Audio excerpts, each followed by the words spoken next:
អ្នកគ្រូខ្ញុំមានតែមិនបានទៅអេកូទេក៏ទិញថ្នាំរំលូតតែមិនធ្លាក់សោះអ្នកគ្រូ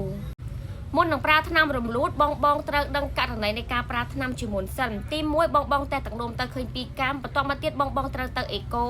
ហើយបងត្រូវមានការពិភាក្សាជាមួយនឹងគ្រូពេទ្យឲ្យបានច្បាស់លាស់មុននឹងយកថ្នាំមកប្រើព្រោះថ្នាំរំលូតមានលក្ខខណ្ឌប្រើបាននិងប្រើមិនបានចំពោះថ្នាំរំលូតគឺប្រើបានត្រឹមអាយុកូន9សប្តាហ៍ចុះក្រោមកូននៅក្នុងស្បូនលទ្ធផលមើលតាមការអេកូ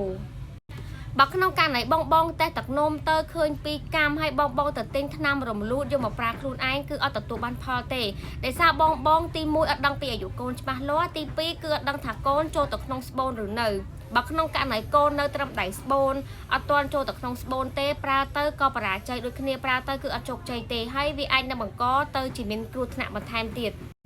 អញ្ចឹងមុននឹងបងទិញថ្នាំរំលូតយកមកប្រើខ្លួនឯងបងត្រូវទៅអេកូត្រូវពិភាក្សាជាមួយនឹងគ្រូពេទ្យជំនាញឲ្យច្បាស់ជាមុនសិនតាក់ទងជាមួយនឹងអាយុកូនទីតាំងកូនហើយនឹងលក្ខខណ្ឌនៃការប្រើប្រាស់បែបណាបងត្រូវមានការពិភាក្សាជាមុនសិនអត់អាចចេះតែទិញយកមកប្រើខ្លួនឯងបានទេបងទី1មានគ្រោះថ្នាក់ហើយមួយទៀតគឺបរាជ័យទៀត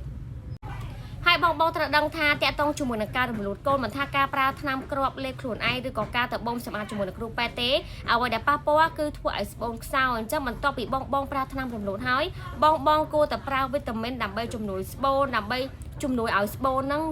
ឆាប់សុខភាពមកល្អវិញឆាប់បិទចិត្តមកល្អវិញព្រោះនៅពេលដែលស្បូនអត់ទាន់មានកូនគឺបិទចិត្តបែបនេះអញ្ចឹងនៅពេលដែលមានកូនឬក៏មានការបង្កកម្ដៅគឺវាចំហអញ្ចឹងនៅពេលដែលបងប្រើថ្នាំរំលូតទៅឬក៏បងសម្អាតស្បូនហ្នឹងគឺវាអត់ទាន់បិទចិត្តមកវិញភ្លាមទេវាត្រូវការប្រើពេលវេលាអញ្ចឹងបាទបងត្រូវប្រើវីតាមីនដើម្បីជំនួយឲ្យស្បូនហ្នឹងឆាប់បិទចិត្តមកវិញពេលណាដែលស្បូនឆាប់បិទចិត្តមកវិញឈាមបងក៏លែងធ្លាក់ដូចគ្នាតែបើក្នុងករណីបងដែលគាត់ប្រើថ្នាំរំលូតហើយគាត់នៅមានការធ្លាក់ឈាមចាំមានន័យថាស្បូនរបស់គាត់គឺអត់ទាន់បិទចិត្តទេវានៅចំហបរិមាណនៃការចំហវាអាស្រ័យលើស្ថានភាពនៃស្បូនរបស់បុគ្គលម្នាក់ផ្សេងគ្នាហើយសម្រាប់បងដែលគាត់ធ្លាប់រំលូតកូនឬក៏បងសម្អាតជាមួយនឹងគ្រូពេទ្យផ្ទាល់ហ្នឹងបើបងគាត់ចង់មានកូនម្ដងទៀតគឺត្រូវការប្រើពេលកន្លះឆ្នាំទៅ1ឆ្នាំទើបអាចត្រៀមយកកូនម្ដងទៀតចុះរយៈពេលកន្លះឆ្នាំទៅ1ឆ្នាំហ្នឹងគឺបងអាចប្រើវីតាមីនដើម្បីជំនួយស្បូនបានដើម្បីថែរក្សាសុខភាពក៏ដូចជាថែរក្សាសុខភាពស្បូនឲ្យល្អនៅពេលដែលបងមានកូនក៏អត់មានបញ្ហាអីដែរដែលសារមានបងមួយចំនួនគាត់ខ្លាចប្រើទៅគឺមានផលប៉ះពាល់ដល់សុខភាពឬក៏ដល់ស្បូនប៉ុន្តែដូចខ្ញុំបញ្ជាក់ខាងលើមិនអញ្ចឹងក្រោយពេលដែលបងប្រើថ្នាំរំលូតហើយទទួលបានជោគជ័យបងត្រូវទៅអេកូហើយត្រឡប់មកផ្ទះវិញបងអាចចាប់ផ្ដើមប្រើឈុតវីតាមីនជំនួយស្បូនបាន